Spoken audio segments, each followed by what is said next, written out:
चलिए सीधे शुरू करते हैं। आज इस एक्सप्लेनर में हम एक ऐसी बेहतरीन कहानी को खोलने वाले हैं जो दिखने में तो किसी फेरी टेल जैसी लगती है, पर इसके मायने बहुत गहरे हैं। हम बात कर रहे हैं प्रिंसेस एलिरा और उसकी जादुई दुनिया की। एक ऐसी कहानी जो दया और लालच, काइंडनेस और ग्रीड के बीच चलने वाली उस सदियों पुरानी जंग को बिल्कुल हमारे सामने लाकर रख देती है। और इस पूरी चर्चा को समझने के लिए बस इस एक लाइन पर ध्यान दीजिए। दुनिया जादुई हो जाती है जब इसे दया की नजर से देखा जाए। ये बात लिरियल यानी फेरी ऑफ स्टारलाइट ने कही थी। और सच कहूं तो ये पूरी कहानी इसी एक फिलॉसफी पर टिकी हुई है। ये हमें याद दिलाती है कि जादू कोई ऐसी चीज नहीं जो आसमान से टपकती है, बल्कि ये हमारे देखने और दूसरों के साथ बर्ताव करने के तरीके में छिपा होता है। अब जरा इस दुनिया की कल्पना कीजिए। ऑरेलिया नाम का एक चमकता हुआ राज्य, क्रिस्टल जैसी साफ नदियां, चांदी की तरह झिलमिलाते झरने और ऐसे महल जो बादलों से बातें करते हैं। यहीं रहती थी प्रिंसेस एलिरा। पर सबसे कमाल की बात क्या पता है? इतने आलीशान महल में रहने के बावजूद एलिरा को हीरे जवाहरात से कोई लगाव नहीं था। उसे पसंद थे वो छोटे छोटे काम जो करुणा से भरे हों, जैसे बगीचों में फूल लगाना या पक्षियों को दाना खिलाना। तो चलिए कहानी के पहले हिस्से पर आते हैं, जहां से एक बड़ा मोड़ आता है। विलो पेड़ के नीचे छुपा जादू और तारों की परी की खोज। होता यह है कि एक दिन चमकती तितलियों का पीछा करते करते एलिरा एक ऐसे पुराने विलो पेड़ के पास पहुंचती है जहां आना सख्त मना था। वहां उसकी मुलाकात होती है लायरियल परी से, और लायरियल उसे कुछ ऐसी जादुई चीजें देती है जो बिल्कुल अनोखी थी। एक हार जो लोरी गाता है, एक क्रिस्टल लांथर्न जो कभी बुझता नहीं, तूफानों को रोकने वाली चांदी की बंसुरी, और हाँ, सबसे खास चांदनी के धागों से बनी एक उड़ने वाली सुनहरी चटाई। ये चटाई इस बात का एक शानदार प्रतीक है कि जिंदगी में सच्ची ऊंचाई वही छू सकता है जिसका दिल साफ हो, क्योंकि ये चटाई किसी और का वजन उठा ही नहीं सकती थी। अब बढ़ते हैं आगे। दूसरा हिस्सा, सोलारा के बीज यानी उपचार का एक उपहार। पर देखिए, जहां रोशनी होती है वहां परछाई तो आती ही है ना? तो हुआ ये कि महल के अंधेरे कोनों में सत्ता का भूखा और पत्थर दिल सलाहकार लॉर्ड मालग्रेम छुपकर सब देख रहा था। उसने देखा कि परी ने एलिरा को सीड्स ऑफ सोलारा की एक थैली दी।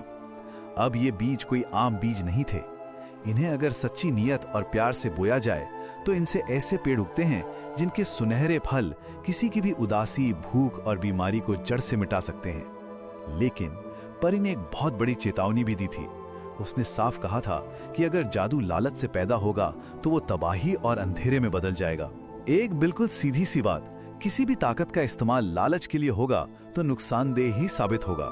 यहाँ इस फर्क को थोड़ा ध्यान से समझते हैं। एक तरफ है एलिरा, पूरी तरह से मासूम। वो पूछती है कि ये बीज क्या करते हैं, क्योंकि वो लोगों का भला करना चाहती है। और दूसरी तरफ है मैलग्रिम का शातिर दिमाग। वो उन फलों में सिर्फ एक ही चीज देख रहा था, अनंत दौलत और पूरी ताकत। ये सदियों से चली आ रही वही लड़ाई है, एक शुद्ध दिल और एक भ्रष्ट दिमाग के बीच का अंतर।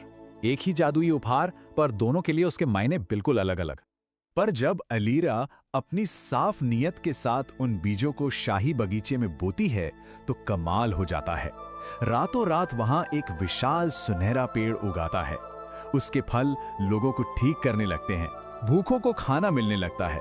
पूरा का पूरा राज्य एक नई रोशनी से चमक उठता है, एक ऐसी गर्माहट जो किसी भी पत्थर दिल को पिघला दे।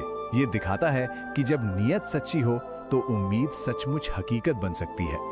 लेकिन जैसा हमने पहले कहा था, अच्छाई को चुनौतियां तो मिलती ही हैं। तीसरा हिस्सा, डर और पतन। लालच का जहर अपना असर दिखाना शुरू करता है। मैलग्रिम वही पुरानी आजमाई हुई ट्रिक खेलता है, डर का हथियार। वो राजा रानी के कानों में जहर घोलता है कि एलिरा का जादू खतरनाक और बेकाबू है। और फिर शुरू होता है एक डरावना चेन रिएक्शन। जरा इसकी तेजी पर गौर कीजिए।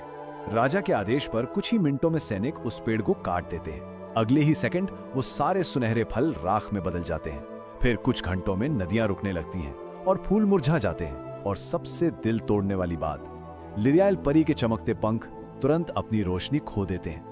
देखा हमने कि डर और गलतफहमी कितनी तेजी से एक आबाद दुनिया को बर्बाद कर सकती है। सब कुछ तबाह हो रहा था, जादू मर रहा था और ऐसे में एलीरा और कमजोर पड़ चुकी लाइरियल को भागना पड़ता है। वो उसी सुनहरी चटाई पर सवार होकर खराब मौसम और भारी बारिश के बीच पहाड़ों के पार निकल जाती हैं। वो आखिर रुकती हैं परियों के छुपे हुए घर में, वैली ऑफ इटर्नल लाइट, एक ऐसी जगह जो चमकते झरनों और क्रिस्टल फूलों से भरी थी। इस घाटी में परियों की रानी एक बहुत ही गहरी बात बोलती है। वो कहती है, डर दिल को अंधा कर देता है, लेकिन सच्ची दया कभी गायब नहीं होती। ये बात समझनी बहुत जरूरी है। कई बार समझ अचानक उन्हीं चीजों से डरने लगता है या विरोध करने लगता है जो असल में भलाई कर रही होती हैं।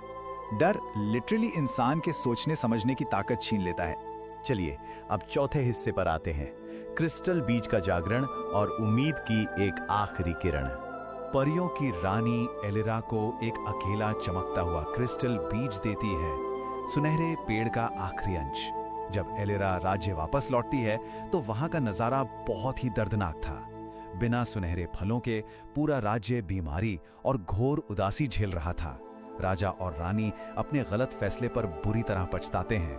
वहीं दूसरी तरफ लालच में अंधा मालग्रेम सुनहरी दौलत की तलाश में सच में पागल हो चुका है। इन सब परेशानियों के बीच एलिरा उस आखिरी बीज को उसी पुराने विलो पेड़ के नीचे बोती है। पर बीज बोने से अचानक कोई चमत्कार नहीं होता। कुछ देर तक सब बिल्कुल शांत था। फिर एलिरा अपनी आंखें बंद करती है और उसके आंसू मिट्टी पर गिरते हैं।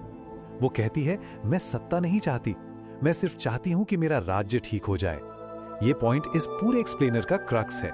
यहां जादू को किसी कॉम्प्लेक्स मंत्र ने नहीं जगाया, बल्कि उस प्योर और सेल्फलेस नियत ने जगाया। एक ऐसी नियत जहां सिर्फ अपनी जनता को ठीक करने की चाह थी, ताकत पाने की नहीं। और उसी एक सच्ची नियत ने सब पलट दिया। जैसे ही आंसू ने मिट्टी को छुआ, पूरे बगीचे में सुनहरी रोशनी का धमाका हो गया। एक ऐसा सुनहरा पेड़ बाहर आया जो पहले से भी कहीं ज्यादा बड़ा और चमकदार था। और सबसे खूबसूरत बात, लेरियल परी अपने रोशन पंखों के साथ वापस लौट आई।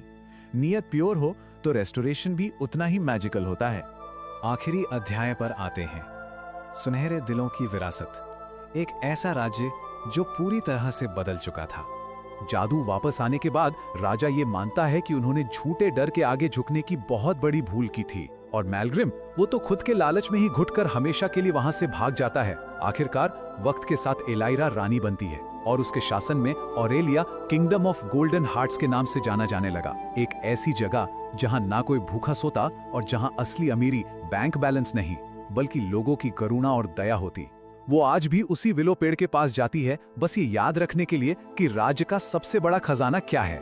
इस चर्चा को खत्म करने से पहले आइए इस एक सवाल पर मिलकर विचार करते हैं। आज हमारी इस रियल दुनिया में कोई जादुई सुनहरे पेड़ नहीं उगते, ठीक है? ऐसे में हम उस फियर ड्रिवन लालच को छोड़कर दया और काइंडनेस की उस हीलिंग ताकत को कैसे चुन सकते हैं? आखिर हमारी सच्ची दौलत क्या है? क्योंकि देखिए, सीधी सी बात है, हमारे पास कोई एन्चेंटेड बीज भले ना हो, पर तबाही मचाने वाले डर और मरहम लगाने वाली दया के बीच की ये लड़ाई आज भी उतनी ही रियल है। इस बारे में सोचिए जरूर। इस कहानी को हमारे साथ एक्सप्लोर करने के लिए बहुत बहुत शुक्रिया।